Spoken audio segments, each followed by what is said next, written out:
सुप्रभात, नमस्कार। मैं सुधा सक्सेना। भारत की पृथ्वी पर जन्म लेकर के हम सब ने हर ऋतु का अनुभव किया है। ये बदलती हुई ऋतुएं हमको अलग अलग संदेश दे करके जाती हैं। आज ऐसे ही श्रावण मास पर कुछ चर्चा करते हैं। शुभ कर्मों से हम श्रावण मास को शुभ बना सकते हैं। यह केवल मौसम का परिवर्तन नहीं, एक गहरे आध्यात्मिक अनुभव का उद्घोष है। धरती जेठ और आषाढ़ में जो तपस्या कर रही थी, वह सावन के आने पर आनंदित होती है। जब आसमान तपता है और धरती झुलसती है, तब सावन का महीना बरसात की झड़ी लगा करके सबके मन को तृप्त कर देता है। और यह केवल मौसम का परिवर्तन नहीं, यह एक गहरे आध्यात्मिक अनुभव का उद्घोष होता है। यह वह अवस्था है जब भीतर प्रेम की वर्षा होने लगती है और तन मन उसमें भीगने लगता है।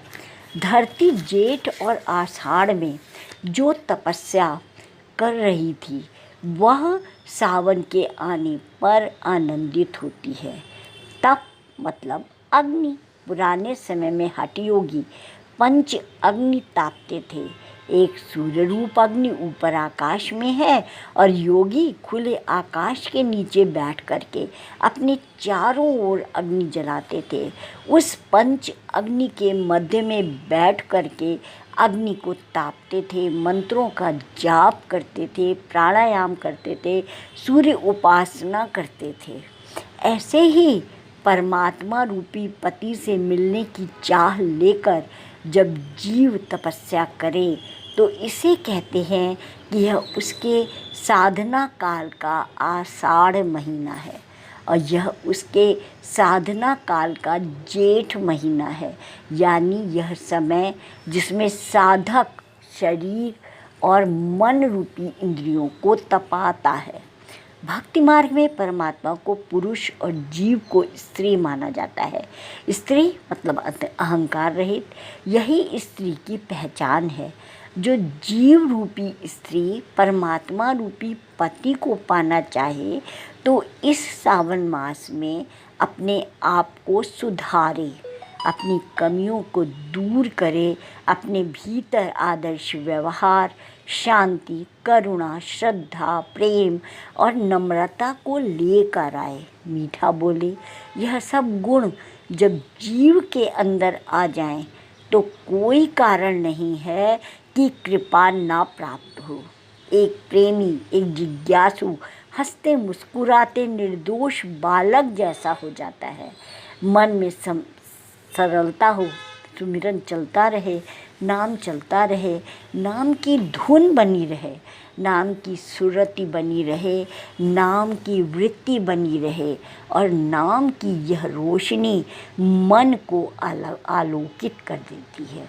जिसने अपने हृदय में ईश्वर के नाम को बसा लिया है, उन व्यक्तियों के लिए यह सावन का महीना अत्यंत सुहावना हो जाता है।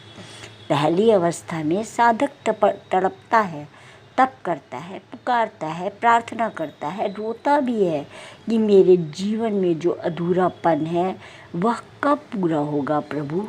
फिर उस प्रार्थना का, उस पुकार का उत्तर आता है।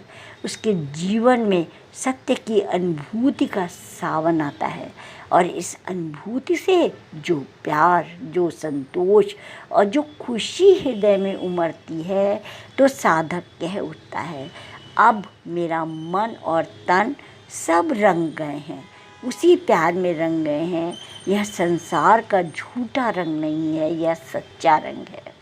यदि आपने प्रभु प्रेम का रस भीतर नहीं चखा, तो प्रभु के शब्द को अपने भीतर नहीं बसाया, तो यह सावन सुहावना नहीं होगा, बल्कि कष्टकारी भी हो सकता है। तो अपने शुभ कर्मों से इस श्रावण मास को सफल बनाइए, शुभ बनाइए और स्वस्थ रहिए।